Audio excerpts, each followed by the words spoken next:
Hello students, welcome to my YouTube channel. आप सभी का मेरे यूट्यूब चैनल में स्वागत है। आई होप कि आप सभी ठीक होंगे। आज हम क्लास +2 सब्जेक्ट हमारा बिजनेस, टॉपिक हमारा मार्केटिंग मिक्स। इससे लास्ट क्लास में हमने मार्केटिंग का मीनिंग और मार्केटिंग में जो पार्ट्स उसके अंदर आते थे उनके बारे में पढ़ा है। ये हमारा पार्ट नंबर 3 है। इससे पहले हमने मार्केटिंग के पार्ट 1 और 2 अपलोड कर चुके हैं। आज हम मार्केटिंग मिक्स, जो मोस्ट इंपोर्टेंट टॉपिक है हमारा बोर्ड एग्जाम के लिए, जो क्वेश्चन आता ही आता है इससे बोर्ड एग्जाम के लिए।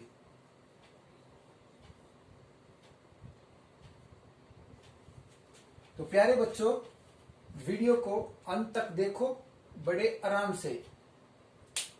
तो मार्केटिंग मिक्स का मीनिंग एक बार हम जान लेते हैं होता क्या है, उसके बाद एक एग्जांपल से लेकर इसको समझाएंगे। It refers to the aggregate of policy formulated with a view to successfully completing difference marketing activities. जैसे कि हमने मार्केटिंग का मीनिंग पढ़ा था, उसमें क्या लिखा था कि जो भी गुड्स और सर्विस हम किसी भी कस्टमर को दे रहे हैं, उससे वो सेटिस्फाई हो रहा है, उसी को हमने बोला था मार्केटिंग, यानी विपणन। हिंदी में बोलते हैं विपणन। तो अब मार्केटिंग मिक्स में क्या जाएगा, अगर हम किसी भी कस्टमर को गुड्स और सर्विस बड़े अच्छे से प्रोवाइड करवा रहे हैं और उसको वो सेटिस्फाई कर रहा है, तो उस गुड्स की वो कौन कौन सी एक्टिविटीज हैं, वो पॉलिसीज हैं जो उस गुड्स को बनाने में लगी हैं, उसी को मार्केटिंग मिक्स बोला जाता है। हिंदी में क्या लिख रखा है, इसका अभिप्राय विभिन्न विपणन क्रियाएं। अब उस गुड्स को बनाने में ट्रांसपोर्ट की जरूरत हुई थी, प्राइस की, लेबर की, अच्छा रॉ मटेरियल की, बहुत सारी एक्टिविटीज हुई थी। उन सभी का योग सफलतापूर्वक प्राप्त करने के लिए बनाई गई नीतियां ही क्या है, हमारा मार्केटिंग मिक्स।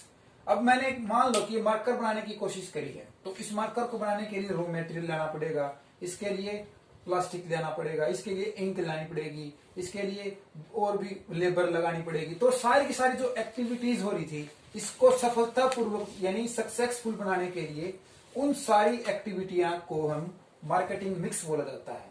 अब मार्केटिंग मिक्स के कौन कौन से पार्ट हैं उनको ध्यान से पढ़ेंगे तो हमें ऑटोमेटिकली मार्केटिंग मीनिंग के साथ साथ मार्केटिंग मिक्स का मीनिंग भी क्लियर हो जाएगा। एलिमेंट्स ऑफ मार्केटिंग मिक्स, कि अब उस मार्केटिंग मिक्स में जो गुड्स हमने बनाया था उसके कौन कौन से फैक्टर हैं, जो एलिमेंट्स हैं, जो उसको प्रभावित करते हैं। कि अगर हम कोई चीज खरीदते हैं तो हमें उस चीज में ऐसी क्या चीज नजर आती है जो हम उसको उसके प्रति अट्रैक्ट हो जाते हैं। वो अट्रैक्शन ही हमारा क्या है, एलिमेंट्स है, किसका, उस गुड्स का। तो पहला हमारा क्या एलिमेंट है, प्रोडक्ट, यानी क्या प्रोडक्ट है, कोई भी प्रोडक्ट हो सकता है। प्रमोशन, अब उसका प्रमोशन किसके द्वारा किया जा रहा है, प्राइस, क्या कीमत है उसकी, और प्लेस, किस स्थान पर है।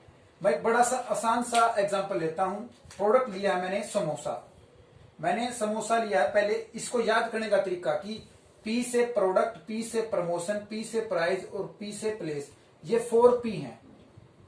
ये 4P हैं। सीक्वेंस में भी याद कर सकते हो। किस तरह कि अगर एक व्यक्ति को समोसा पसंद है तो वो हर व्यक्ति को क्या कहेगा, मुझे तो यार एक प्रोडक्ट बहुत अच्छा लगता है, वो है मेरा समोसा।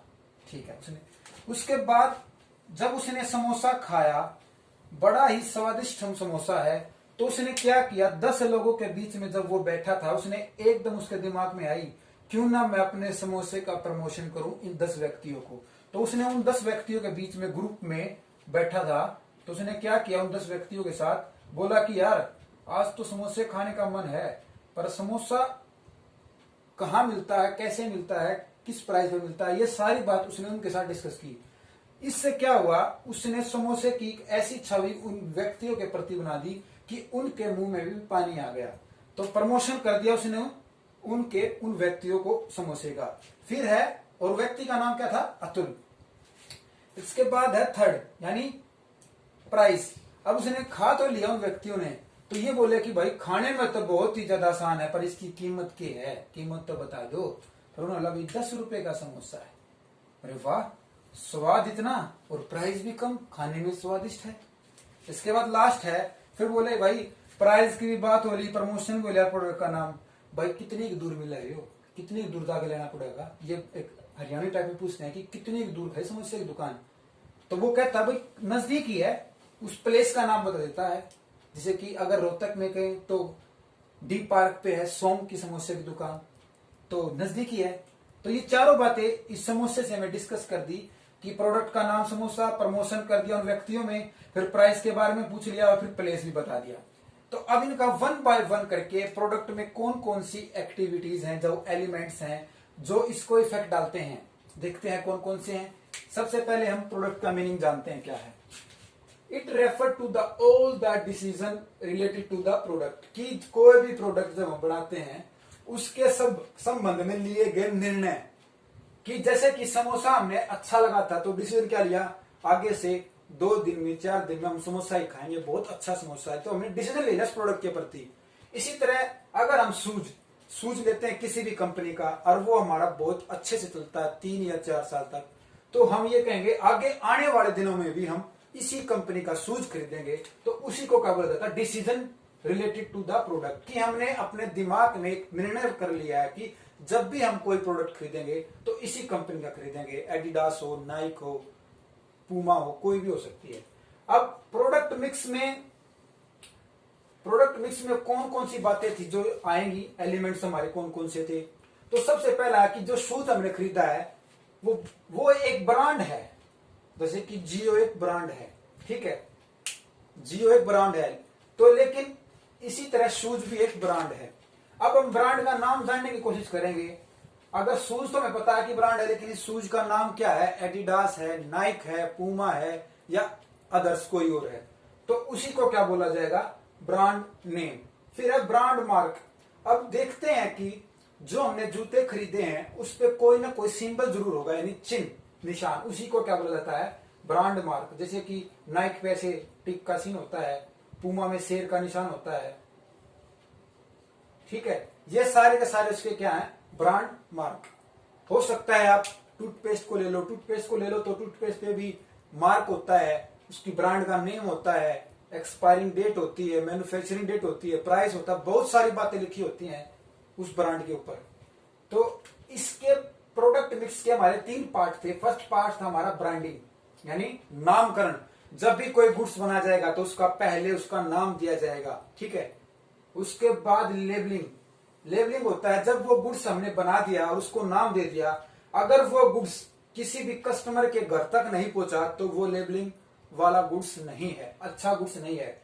इसको बोलते हैं कि एक चिट लगी होती है, उस चिट पर क्या होता है कि उस गुड्स के सारे नाम लिखे होते हैं। पहला क्या था, ब्रांड का, यानी किसी गुड्स का नाम होना चाहिए। लेबलिंग में क्या था कि जो गुड्स हम घर पे लेके आए, अगर हम उस गुड्स को बनाने की कोशिश करें तो उसके लिए कंपनी ने एक आसान सी सुविधा दे रखी है, उसके साथ एक चिट दे रखी है जिसको आप प्रयोग में ला सकते हो। जैसे कि आप एक इनो का पैकेट लेके आए, इनो के पैकेट से आपके पेट में गैस है तो उसको भगाने के लिए आप इनो का पैकेट लेके आए, तो इनो के पैकेट पे लिख रखा होता है कितने लीटर पानी इसमें डालें, कि ये जो हम इनो इसमें डालेंगे 1 गिलास में पानी डालें और उसके बाद इनो का पैकेट डालें। तो ये सारी की सारी चीजें लिखी होती हैं, ठंडा पानी डालें या गर्म पानी डालें, उसी को बोला जाता है लेबलिंग, यानी एक चिट दी होती है किसी गुड्स के साथ। लास्ट है पैकेजिंग। हो सकता है कि जैसे कि अब दूध की थैली आने लगी, दही की, लस्सी की, ये सारी थैली आने लगी, तो अगर इनकी पैकिंग स्ट्रॉन्ग ना होती तो क्या ये फेमस हो पाती, बिल्कुल नहीं। आपके घर में आपके मम्मी ने बोला बेटा जाओ 2 थैली दूध के लेके आओ, हो सकता है आप इतनी तेज भाग के जाएं कि मैं 5 मिनट में आता, मम्मी सब ये दूध की थैली लेके, जल्दी में आप दूध की थैली को गिरा के आओ और फिर आते हुए आपका चेहरा उतर आए, मम्मी दूध की थैली तो गिरते ही फट गई, तो मम्मी आप पे गुस्सा होगी, फिर आपको कुछ ऐसे अपशब्द कहेगी, आप आगे से ध्यान रखोगे। तो फिर क्या हुआ, तो ये कंपनी के दिमाग में ये चीजें बातें पहुंच जाती हैं कस्टमर के थ्रू, कि कस्टमर ने कहा कि पैकेजिंग बहुत ही ज्यादा खराब है इसकी, ये घर तक तो नहीं पहुंच पाता, तो आगे क्या पहुंचेगा ये। तो पैकिंग हमेशा किसी भी प्रोडक्ट की स्ट्रॉन्ग होनी बहुत जरूरी है। थैले की भी जरूरत ना हो, बगैर थैले के इतनी स्ट्रॉन्ग पैकेजिंग होनी चाहिए किसी भी प्रोडक्ट की, ताकि वो घर को आसानी से ले जाया जा सके। अब मैंने लेबलिंग के बारे में नीचे आसानी से वर्ड में लिख रखा है कि it refer to the process of preparing a labelling, कि इसका अभिप्राय लेबल तैयार करने के प्रक्रिया से है कि हमने जो किसी पर कोई गुड्स बनाया तो उस पे उसकी सारी डिटेल लिखना ही क्या कहलाएगा, लेबलिंग कहलाएगा। अब इसमें एक एग्जांपल लिया, दवा की शीशी का नाम लिख दिया, उसके बाद उस प्रोडक्ट जिसने उसको बनाया उसका नाम लिख दिया, फिर उसका फार्मूला कि कितना पानी, कितनी जड़ी बूटी, कितनी इसमें केमिकल, जो भी चीज मिली है वो फार्मूला लिखा होता है। उसके बाद उसकी डेट लिखी होती है, मैन्युफैक्चरिंग डेट। आई होप कि आप सभी बच्चे कोई भी गुड्स खरीदते होंगे तो उसकी मैन्युफैक्चरिंग डेट देखते होंगे और फिर उसकी एक्सपायरिंग डेट देखते होंगे, फिर उसका बैच नंबर तो अब इतना मैटर नहीं करता, लेकिन कंपनी में बैच नंबर मैटर इसलिए करता है क्योंकि कंपनी को रिकॉर्ड रखना होता है कि उसने कितने गुड्स की मैन्युफैक्चरिंग करी है और ये बैच नंबर किस व्यक्ति को सौंप रखा है और लास्ट में उसका प्राइस। तो मैंने एक टूथपेस्ट ली है, ये टूथपेस्ट दंत कांति है जो आज पतंजलि की फेमस हो चुकी है हर घर में।